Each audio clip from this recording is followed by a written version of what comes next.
you see it.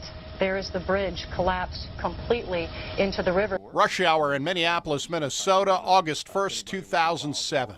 13 people perish, 145 are injured as the 40-year-old 8-lane I-35W bridge collapses into the Mississippi River. Bridges spanning our nation's rivers and lakes are crumbling.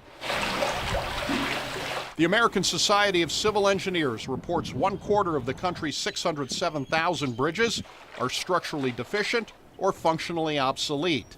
In Illinois, 16% are in those two categories, despite an aggressive 5-year effort to repair hundreds of aging structures. Over 1,300 bridges, and we have more to do. In many cases, it's simply easier to shut the bridge down. Cities, counties, and the state of Illinois are out of cash, while the Federal Highway Trust Fund is on the verge of insolvency. Bridges designed to last 40 to 50 years last well beyond their life expectancy. The I-Team found bridges like the wood-decked airtight bridge north of Charleston, built 100 years ago by the Decatur Bridge Company and still in use today. The Bolivia Road Bridge near Lanesville, built in 1901 and only able to handle one vehicle at a time.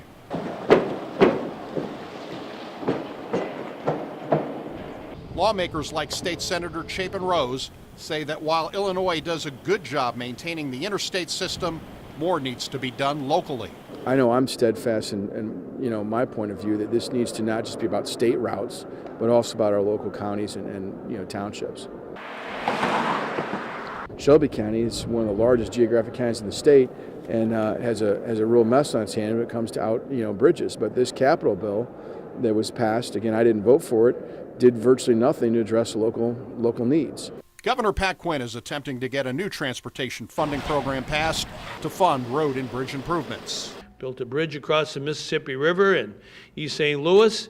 We hope to build very quickly, soon, a bridge across the Mississippi River at Quad Cities. Proposals call for hiking the state gas tax by 4 cents a gallon to fund such projects, an idea that Quinn rejects. Using the gas tax to fund our future would not be a wise idea. I'm not for that. Decatur has stayed ahead of other communities in using state and federal dollars to rehab its bridges, which are vital to the city's status as an emerging logistics hub. Bridges are going to be critical to making sure that we can sustain that and accommodate that for obvious purposes, not just economic development reasons, but also for the ease of our citizens to move about the city. It's just like your home. If you don't stay updating and maintaining your home, it's going to cost you more down the line. The state of Illinois has identified that they need to replace the decks on the Route 51 bridges over Lake Decatur. We know we keep a close eye on our bridges. We do our inspections on a regular basis. We know what condition they're in. We want to make sure they're safe for the traffic that's going over them. Nationally, $76 billion will be needed to replace structurally deficient bridges over the next 15 years, all while state and federal dollars are drying up. For the I-Team, Doug Wolfe, WAND News.